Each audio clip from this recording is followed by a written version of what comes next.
今天想和大家分享的这本书叫做《东坡志林》。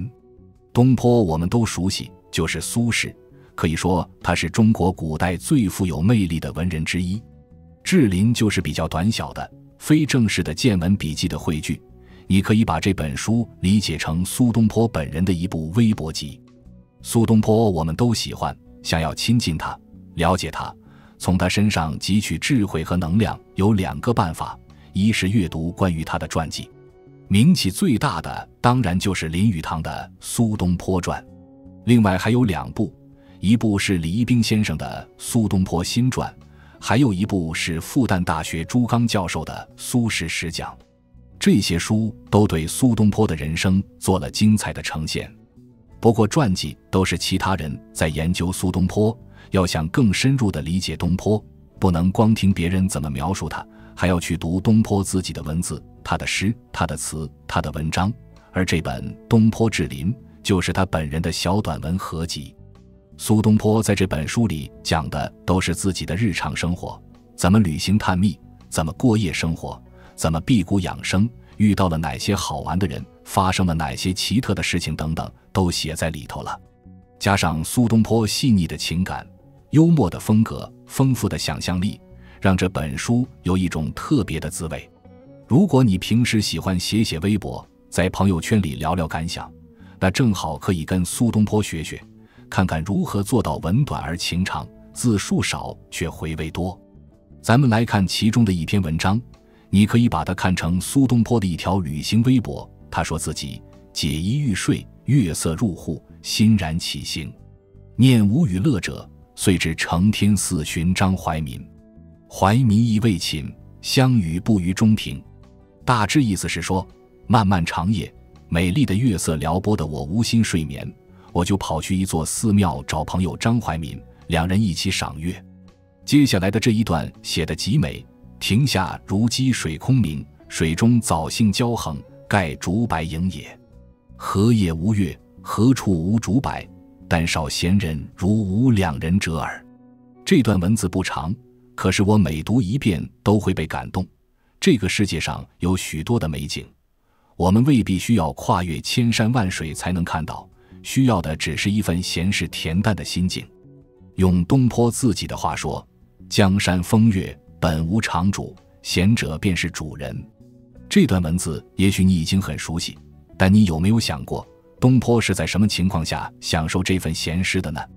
苏东坡在一开始就交代了这条旅行微博的写作时间，元丰6年10月12日夜。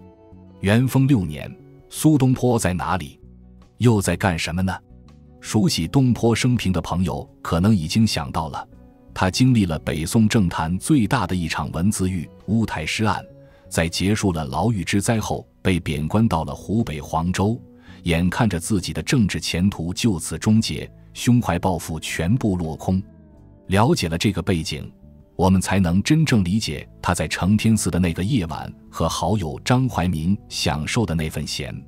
那不是无所事事的悠闲、轻松愉快的休闲，而是东坡他在努力地调整心态，去适应长时间的落寞和失意。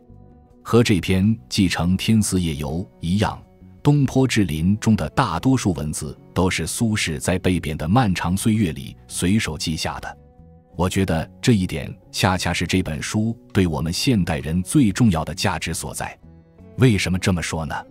我们都爱东坡，用林语堂的话说，苏东坡是那种令人万分倾倒而又望尘莫及的高士。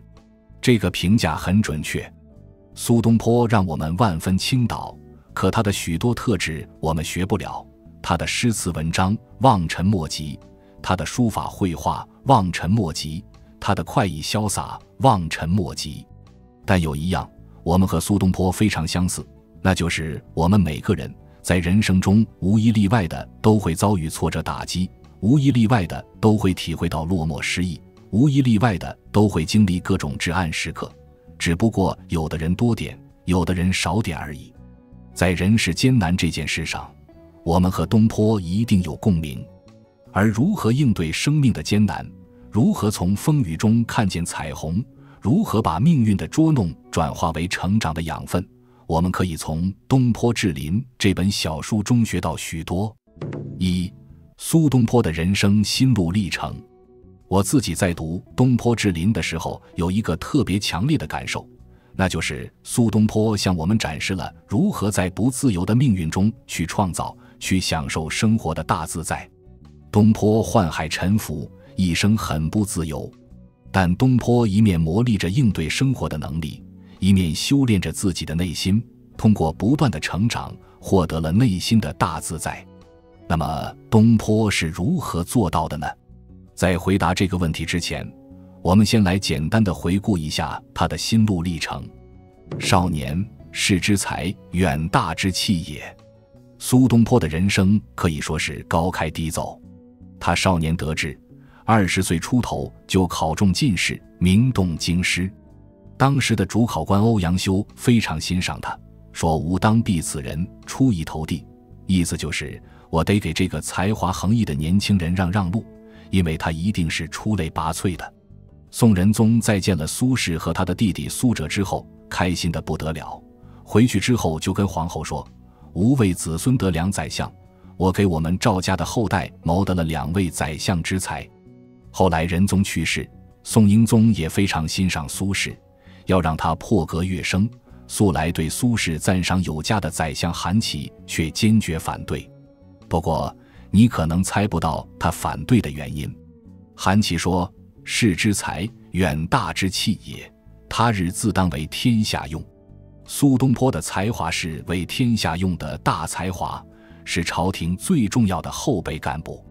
但他毕竟年纪轻，资历浅，如果骤然提拔他，天下人恐怕会不以为然。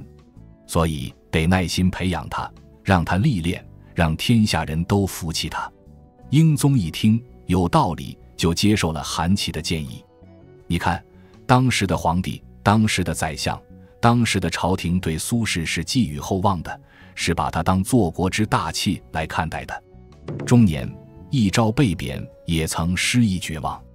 可是才华从来都不是人生之路一帆风顺的保证。苏东坡确实有才，但在踏上仕途后不久，就一次次陷入因王安石变法所引起的新旧党人之争。他因此被一次次打压，一次次贬官，一次次流放。当然过程中也有经愈变好的时候，但好景都不长。最后苏东坡一直被贬到了天涯海角的海南岛。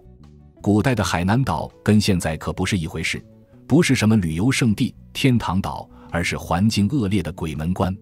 考察一下东坡的人生踪迹，你就会发现，在大部分的时光里，苏东坡不是在被贬的地方，就是在被贬的路上。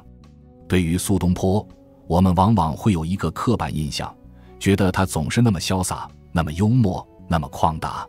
但你想过没有，苏东坡也是人，在遭遇磨难的时候，他最初的反应跟我们普通人其实没有多少区别，会沮丧灰心，会苦闷焦躁，甚至会陷入无边的绝望。讲到苏东坡的绝望，我们不妨先来看一件艺术品，就是收藏在台北故宫博物院的黄州韩氏诗帖，它被誉为天下第3行书。这件书法作品可以说是东坡在人生最低落、最痛苦时的苍凉独白。自我来黄州，已过3寒时，这简直就是一句大白话。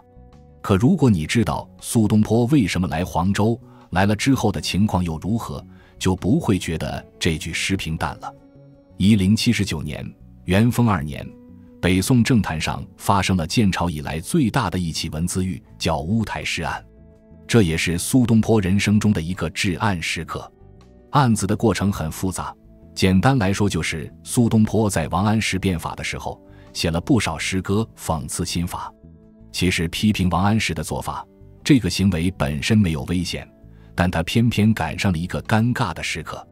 新旧两党之争很厉害，支持新党坚持变法的宋神宗迫于形势，不得不把王安石罢了相，亲自主持政务。这样一来，本来是针对王安石吐的槽发的牢骚，现在看起来好像全都转到了皇帝的头上。要知道，权力在宰相手上，这个权力是可以批评的，可一旦皇帝亲自掌握大权，这个权力就不能批评了，否则就成了对皇权的蔑视。你看，苏东坡的运气很糟糕，糊里糊涂地撞到了枪口上，语境变了，批评宰相的诗变成批评皇帝的了。所以他的政敌们就从他的诗歌里捕风捉影地摘句子，污蔑他有谋反之心。让苏东坡如此倒霉的还有一个原因，你可能想不到，那就是传播技术的进步。在宋代之前，一个人的诗歌要传播，只能靠手抄或者口口相传，速度快不了。但到了宋代，雕版印刷术的普及使得出版业非常繁盛，有了印刷术的加持，苏东坡的诗歌就会快速地、大范围的传播。那朝廷不就得紧张了？因为他唱的反调会有巨大的影响力，很可能给新法的推行带来阻碍。因此，苏东坡就被投入监狱，饱受审讯之苦，关了整整130天。这130天，他过的是胆战心惊。他的诗被拿来一首一首的审问，你到底是什么意思？是不是在对朝政冷嘲热讽？最终，苏东坡被贬到湖北黄州。你可能觉得这也不错呀，好歹没有性命之忧。可如果你站在苏东坡的角度想一想，他当时多大？40岁出头。宋神宗多大？比他还小10多岁。老板这么年轻，你又把他得罪透了，那这辈子的仕途是不是彻底无望了？苏东坡不是普通官员啊，是一个被众人看好、自当为天下用的宰相之才，如今正值壮年却跌入命运的谷底，而且看上去还永远不得翻身，他会是什么样的心情呢？你得罪老板了，可以辞职。可苏东坡没有这个选项。宋代的贬谪制度很就很在，你想不干了，想回老家躺平，不行，让你去黄州，你就只能待在黄州，其他地方哪儿也不能去，是完全丧失自由的。我们再来看看苏东坡在黄州的生活情况。这一天是寒食节，连绵的阴云笼罩江岸，外面是冷飕飕的风，冷丝丝的雨，炉灶上是冷冰冰的食物，苏东坡裹在冷唧唧的被子里。春江欲入户，雨势来不已。小屋如渔舟，蒙蒙水云里。他临江而居，春天的江水好像要涨到房间里来了。他那间破落的小屋就像渔船一样，漂流在苍茫烟水中。那些跟朋友们宴聚畅饮、欢歌达旦的场面，已经成为昨日旧梦，而眼前呢，是空刨煮寒菜，破灶烧尸尾。空空的厨房，破旧的炉灶，潮湿的芦苇，还有寡淡的菜蔬，你看整个生活的调子都是寒冷灰暗的。那只是寒食，但见乌闲纸。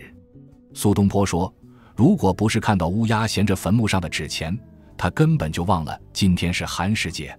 被君王抛弃，被朝廷遗忘，不用上班了，那礼拜几过什么节，跟他有什么关系呢？苏东坡怀揣报效国家的愿望，可是君门深九重，你都被下放了，上哪儿见皇帝去？他也希望在寒食节为祖先祭扫，可是坟墓在万里，祖坟在遥远的四川。你看看，尽忠不能，尽孝也不得。到了最后，苏东坡只能哀叹也你哭途穷，死灰吹不起。他说，他很想学主临七贤之一的阮籍，找一个无路可走的地方放声的痛哭一场，可是他的心却如一片死灰，连哭的激情也没有了。晚年问入平生功业，黄州、惠州、儋州。被贬黄州是东坡人生中的第一次流放。从黄州寒食诗帖中，你可以看到，苦难中的东坡跟我们每个人一样，会抑郁，会痛苦，会悲伤，会有那种想哭但哭不出来的绝望。但东坡的不同寻常之处，就在于他能够很快地从死灰吹不起的情绪中走出来，调试好心情，直面挫折打击。到了苏东坡晚年的时候，有人就问他，你这辈子最大的成就是什么？你可以猜猜东坡是怎么回答的。他用了一句诗做总结，问汝平生功业，黄州、惠州、儋州。你问我此生的成就，我给你3个地名，黄州、惠州、儋州。注意了，这可不是北京、上海、纽约，是3个偏远荒蛮的地方，是他的流放之所。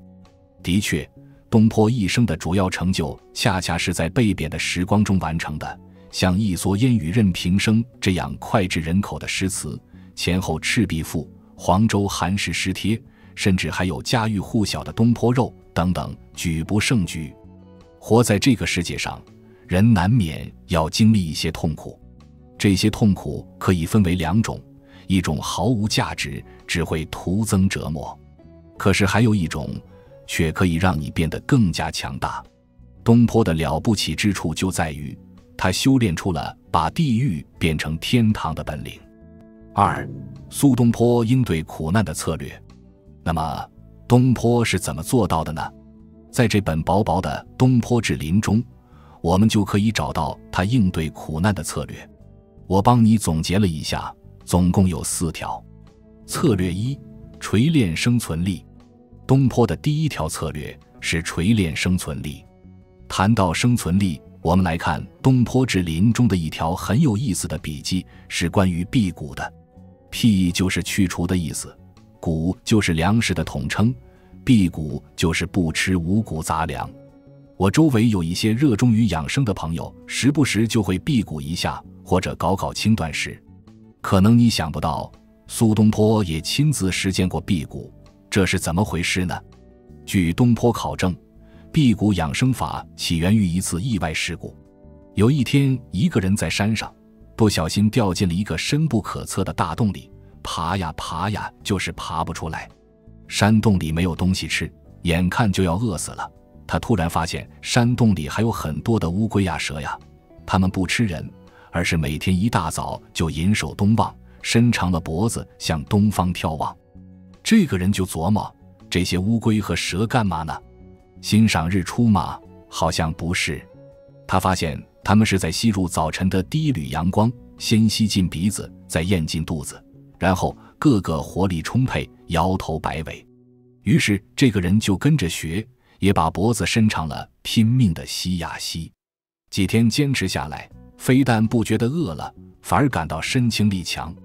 后来这个人终于被营救出来，回家之后就继续坚持，并且推广了辟谷养生法。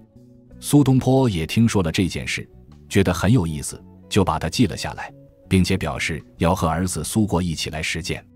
东坡为什么要辟谷呢？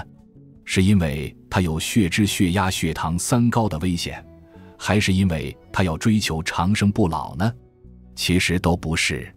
在这条笔记的最后，他道出了实情：元符2年，丹而米贵，吾方有绝粮之忧。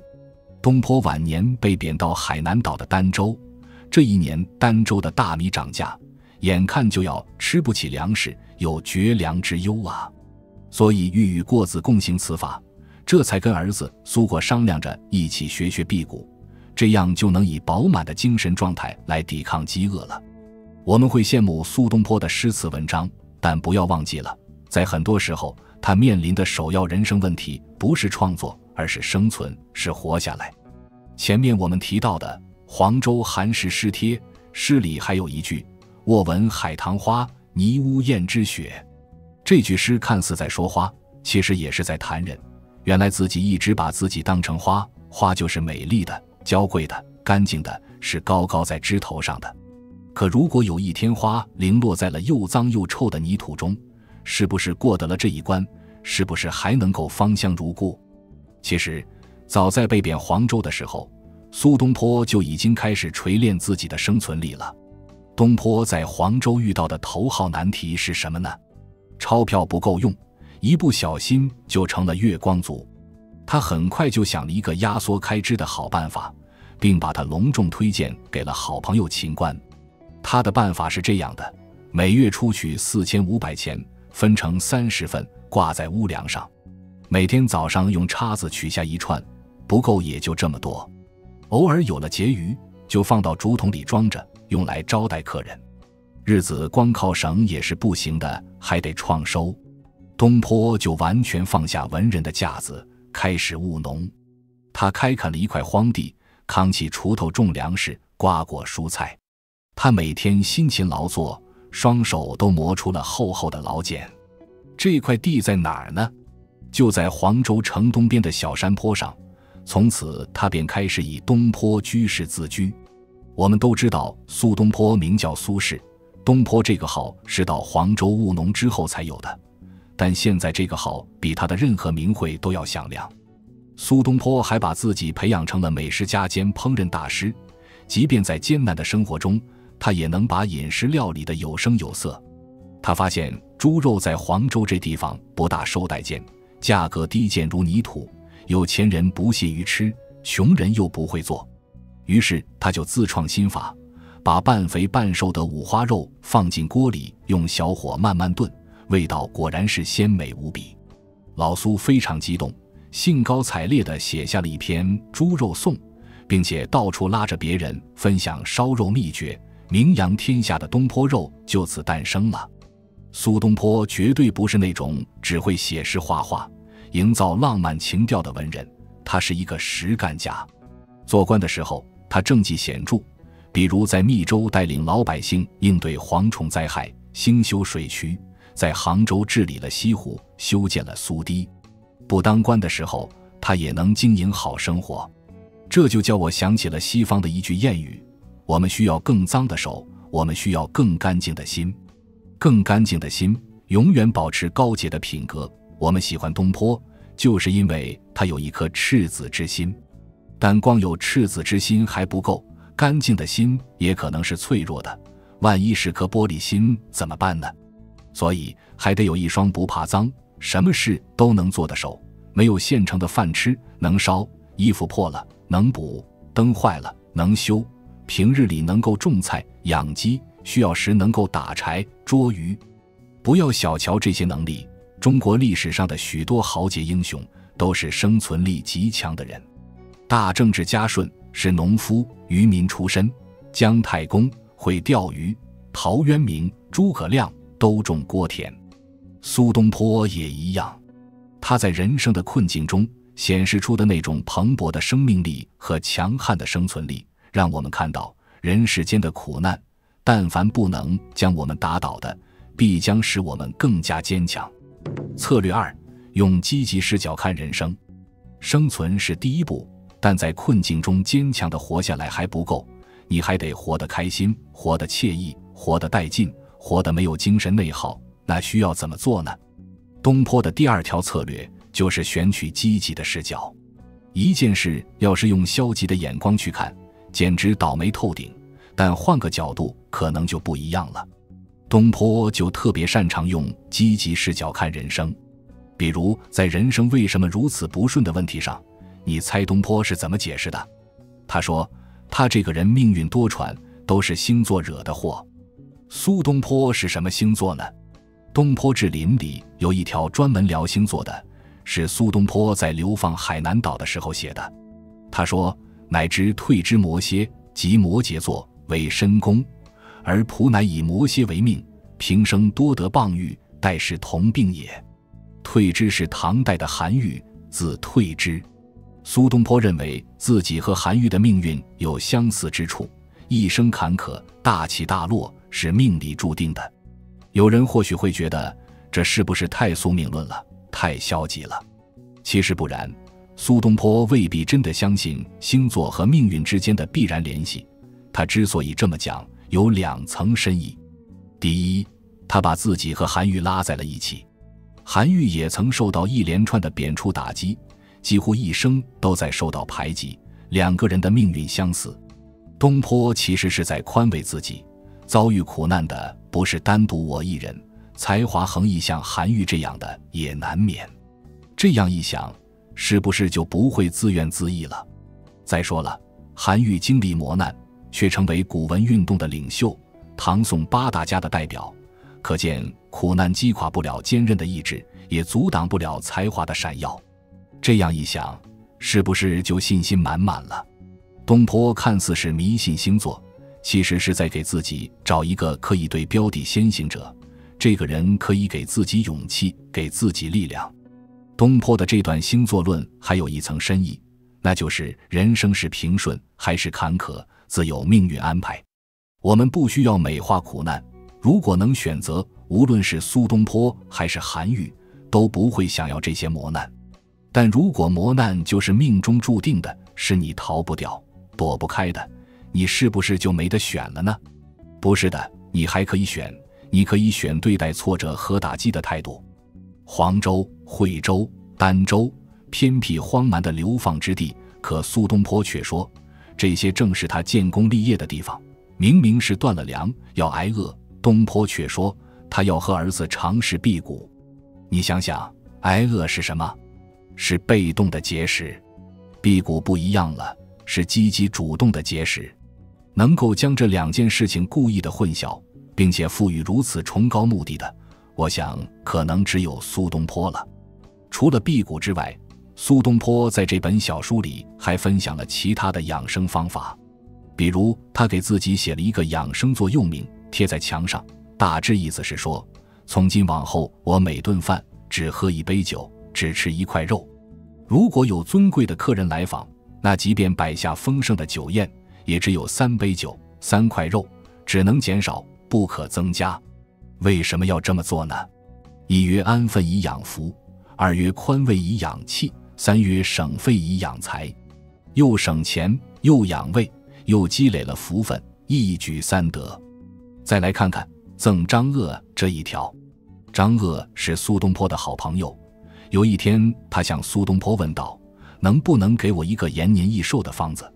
苏东坡爽快地答应了，说好，我来给你开一副药方，一共4味药。哪4味呢？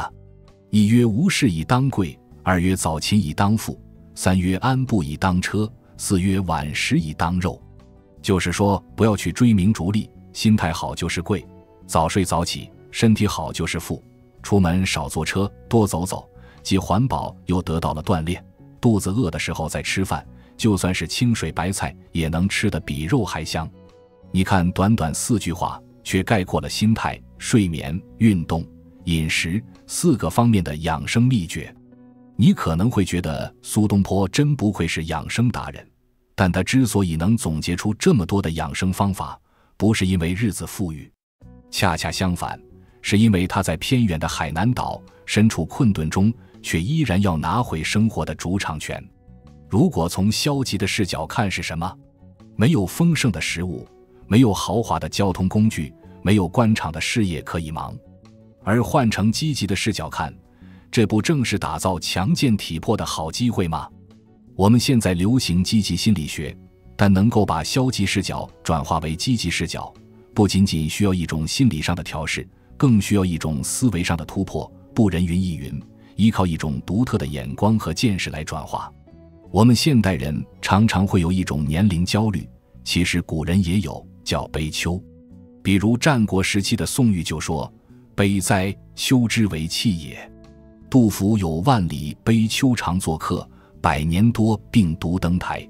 欧阳修也写过《秋声赋》，为秋天夜里萧瑟肃杀的声音伤感了老半天。其实悲秋只是一个借口，他们真正伤感的是自己的命运。秋天到了，1年快结束了，人到中年，一生也快结束了。而秋天是收获的季节，想想这岁月不饶人，自己一无所成，难免要一声叹息。别人都在悲秋，但苏东坡偏不。他有一句诗非常有名，一年好景君须记，最是橙黄橘绿时。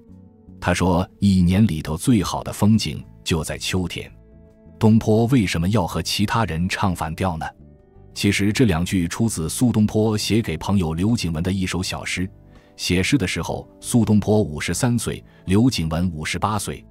所以你看，这不是寻常的写景诗，而是一个中年男人对另一个中年男人的鼓励。即便年华老去，咱们也不必悲伤。中年多好，成熟的生命可以焕发出迷人的光彩。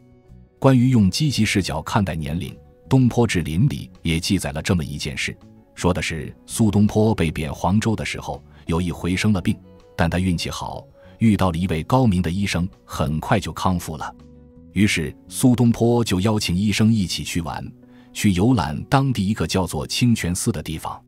清泉寺附近有一条非常特别的溪水，叫兰溪，水是自东向西流的。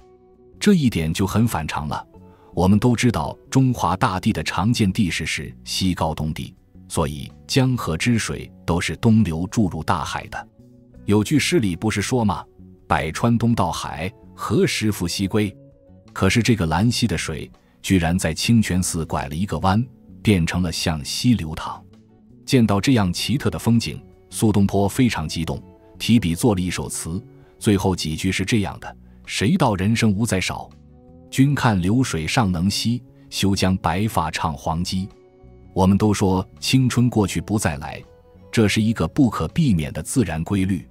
可是东坡偏偏要换个视角说，既然本该向东的溪水都可以折转向西，人怎么就不能由衰老转向年轻，实现逆生长呢？当然，这里东坡的再少不是外表上的，而是精神上的。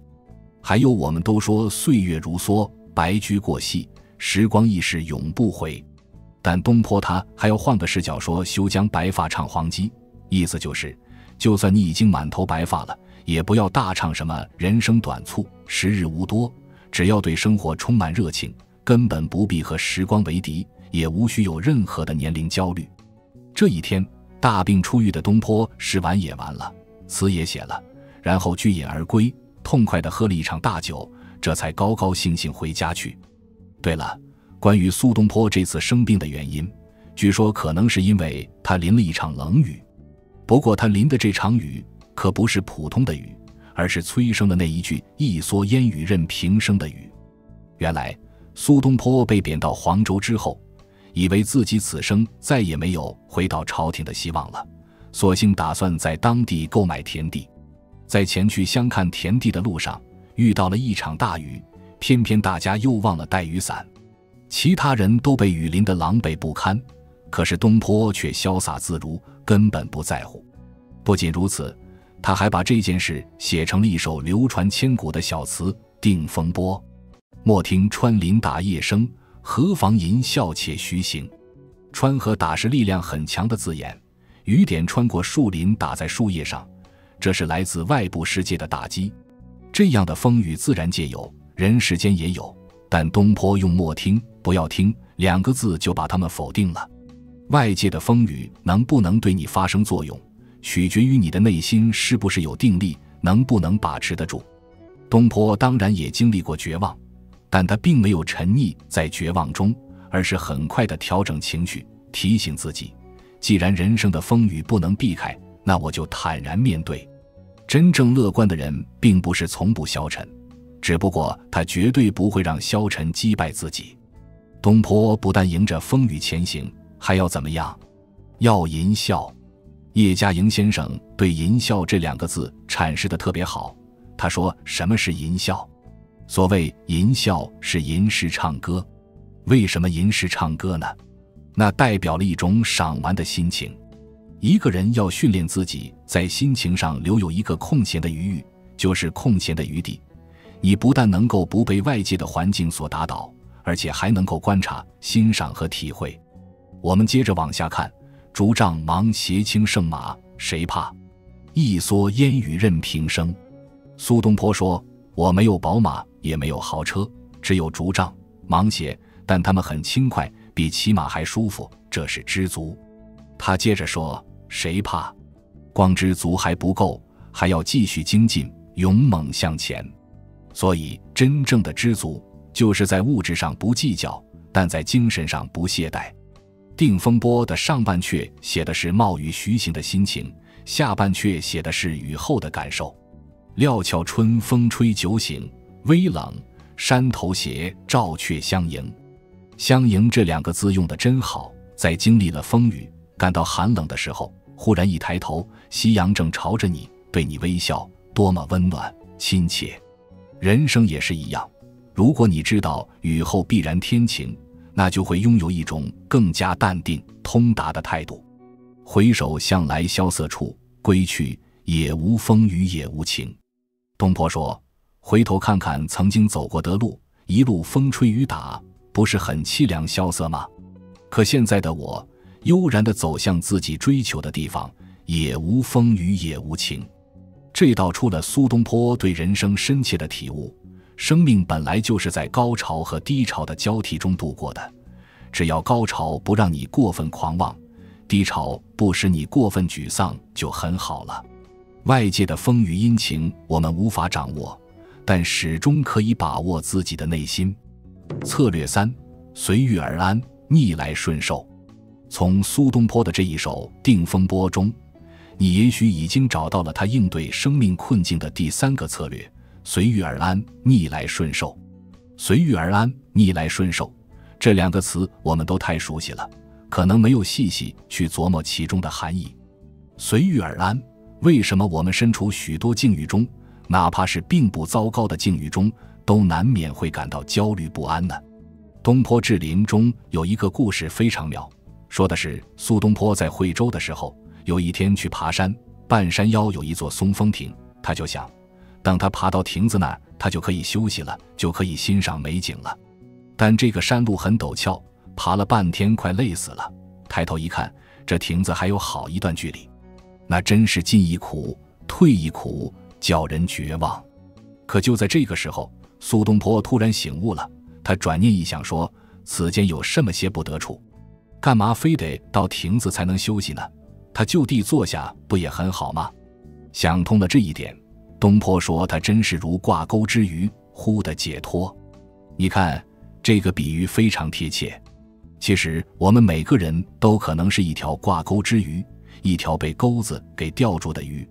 从小到大，可以吊住我们的钩子太多了，我得考第1，我得进名校，我得谋一份好工作，我得在1线城市里打拼出天下，我得买个学区房，我得把我的孩子送进名校，我得让我的孩子有份好工作，等等。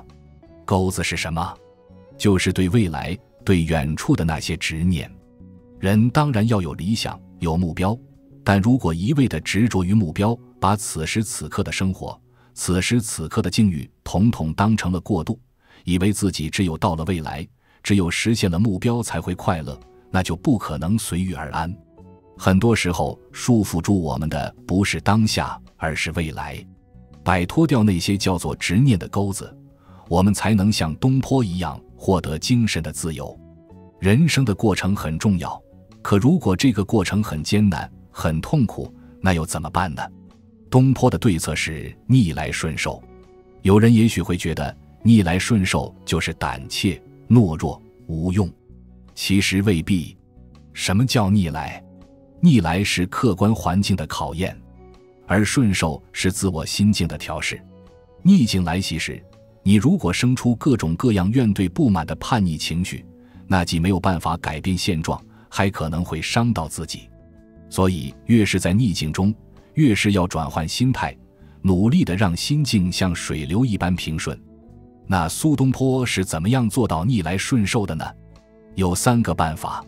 第一个叫做不拣择，就是不挑3拣4。东坡酒量不大，但特别爱喝。他被贬到黄州，那个地方酒的质量实在是很差劲，他就把这件事写进了诗里。诗的开头也难免要抱怨，说这儿酸酒如鸡汤，甜酒如蜜汁。酒要么是酸不拉几的，要么甜得发苦。3年黄州城，饮酒但饮诗。你看这个东坡相当毒舌，他的意思是说，他在黄州喝酒喝了3年，喝的不是酒的味道，就是一个水分而已。既然难喝，就不要喝了。但苏东坡不，他就是要喝。你看他的下一句，我如更拣择，一醉起一得。酒不咋地，他要是再挑3拣4，那还怎么能求得一醉呢？陆游也记载过一件类似的事，说的是苏东坡和弟弟苏辙在被贬到南方的途中遇见了，当时路边正好有一个面条摊，兄弟2人就坐下来吃面。这个面条很粗，难以下咽，苏辙挑了2根就搁下筷子，唉声叹气不吃了。可这时东坡已经3下5除2，把一整碗面全都吃光了。吃完还一边擦嘴，一边对弟弟说，耳上欲咀嚼耶，你怎么还不吃？是打算慢慢品味吗？说完大笑着站起身。后来秦少游听说了这件事，就感慨说，这就是东坡一贯遵循的饮酒但饮诗的道理。酒不好喝当水喝，面不好吃就当填肚子，人生境遇不佳的时候，如果挑三拣四想太多，那只能增加烦恼和忧愁，不如坦然接受。除了不谴责之外，关于逆来顺受，苏东坡还有第二个高明的法子，叫做找欢喜。用我们今天时髦的话说，就叫做创造多巴胺时刻。我们都知道苏东坡是一个荔枝控，他的一句诗我们小时候都学过，日啖荔枝300颗，不辞常作岭南人。但你不能忽视这句诗中的一个关键词，岭南。岭南是什么地方？古代人说岭南瘴疠地。所谓瘴疠，就是说那个地方因为闭塞、炎热、湿气大，蚊子、苍蝇、毒蛇多，所以空气中有毒素，人在那里生活容易得病。苏东坡真的想长长久久地留在岭南吗？当然不想，但他没有选择，是被贬到那里去的。越是身处艰难倒霉的环境，越是要唤起自己的积极情绪，荔枝就成了苏东坡自我满足的多巴胺水果。除了荔枝之外，苏东坡后来还继续给自己找到了小确幸，生蚝。他写信给儿子苏果说，记住了，千万不要让那些京城的士大夫们知道海南的生蚝味道太鲜美了，不然会怎么样呢？恐争谋难洗，以分此味，否则那些官员个个都会要求调到海南来工作，来分他的生蚝吃，那他就没有办法独自享受美味了。朝中的官员当然不可能放弃功名利禄，跑来争几个生蚝。其实生蚝也好，荔枝也罢，都是身处苦难中的东坡宽慰自己的一种方式。后来在回顾自己被贬海南的经历时，东坡甚至说九死南荒无不恨，自由其绝冠平生。被贬到这个南方边远的荒岛上，虽然说是九死一生，但他绝不遗憾，因为这一次南游那真是见闻奇绝，是他平生不曾看过、不曾听过、不曾经历过、不曾拥有过的。你看，这简直就是多巴胺爆棚。顺应逆境已经很不容易了，能在逆境中生出喜乐来也很了不起。苏东坡还有更了不起的，那就是他能把他乡当作故乡。我们来看《东坡志林》中的这一条，说的是东坡到黄州的时候，居住在临高亭，这个亭子往下走80步左右就是大江。苏东坡就琢磨，这条大江里的水应该一半以上都是来自峨眉山的雪水。峨眉山在苏东坡的老家，所以他就说，吾饮食沐浴皆取焉，何必归乡哉？反正万水都是同一个源头，他在黄州也能用到故乡梅州的峨眉雪水，那又何必一定要返回故乡呢？能够把艰苦的他乡视为舒服的故乡，苏东坡是如何做到的呢？答案就藏在他的一句词里，你可能听过这句词，叫做此心安处是吾乡。只要心安定，处处都是家乡。讲到这句词，就不能不提一个女子，一个让苏东坡都佩服的女子，她的名字叫做柔奴，她是东坡好友王巩家的歌妓。乌台诗案主要是针对苏东坡的，但也牵连了他的很多朋友。王巩是其中受责罚最重的，被流放到了岭南。王家当时蓄养的歌妓纷纷的解散，歌妓中只有一个人叫做柔奴，表示他愿意陪王巩到天涯海角。几年之后，王巩终于被调回来了，苏东坡设宴为他接风，一看这个柔奴姑娘不仅没有憔悴，反而更加美艳动人了。席间苏东坡就非常关切地问道，岭南那地儿应该不怎么地吧？没想到柔奴竟然淡淡的一笑，说出了一句让苏东坡震撼的话，此心安处便是吾乡。只要心中安宁坦荡，无论身在何处，都像在家乡一样。能做到不谴责，学会找到小欢喜，可以心神安定，那无论怎样的逆境，你都能够顺利地度过。策略4，拥有稳定的情感支持。我们讲了苏东坡应对苦难的3个策略：锤炼生存力、选取积极视角和逆来顺受。最后我还想和你聊聊他的第4个策略，也是经常会被忽略的一个策略，拥有稳定的情感支持。苏东坡之所以能将苦难化为财富，把苦涩变成养分，离不开一群超级棒的朋友。在这本《东坡志林》中，处处都有这些朋友的痕迹。其中最好的朋友也是最亲的兄弟苏辙。苏轼和苏辙从小一起长大，感情非常深厚。他们之间有一个很动人的约定，叫做夜雨对床。话说有一年，兄弟两人一起准备皇家的选拔考试，空闲的时候同读唐代诗人韦应物的诗集。当读到那一句“安知风雨夜，父子对床眠”的时候，兄弟俩很感慨，今夜风雨潇潇，他们彼此床对着床，彻夜长谈，多么惬意，多么开心。可一旦踏上仕途，不知道哪一天才能重享这样的欢乐时光。于是两人就约定，他们要早早地抽身官场，一同退隐闲居。后来苏东坡因为乌台诗案被投入大狱，自认为存活无望，就给弟弟写绝笔诗。在诗里仍然牵挂着夜雨对床的承诺，说是触青山可埋骨，他年夜雨独伤神。他不畏惧死亡，只是舍不得让弟弟在风雨飘摇的夜晚独自伤心。与君士实为兄弟，更结人间未了因。最美好的日子总是走得最匆忙，今生缘未了，他和苏辙来生来世，生生世世还要做最好的兄弟。在苏辙和朋友们的努力营救下，东坡逃过了一劫，但从此开始了漫长岁月的颠沛流离，和弟弟聚少离多。但他们俩都念念不忘青春时代的这个约定，无数次的在互相赠答的诗中提起夜雨对床。在天各一方的坎坷仕途中，这是兄弟两人彼此慰藉的一点希望之光。除了弟弟之外，苏东坡还从许许多多的好朋友那里获得持续的情感慰藉。东坡的朋友圈可以说是非常广，他说自己上可以陪玉皇大帝，下可以陪杯田院乞儿，眼前见天下无一个不好人。杯田院是佛寺里面专门收容乞丐的地方，东坡交朋友也不拣择，没有分别心。高高在上的神仙可以一起玩，卑微的乞丐也可以打成一片，绝对的社牛。翻翻东坡志林就会发现，东坡不是总在谈我怎么样，而是会经常地提到自己的朋友们。东坡的朋友那真是三教九流统统都有，当地的官员，一起被贬的士大夫，看病的医生，寺庙的和尚，老书生，名妓等等。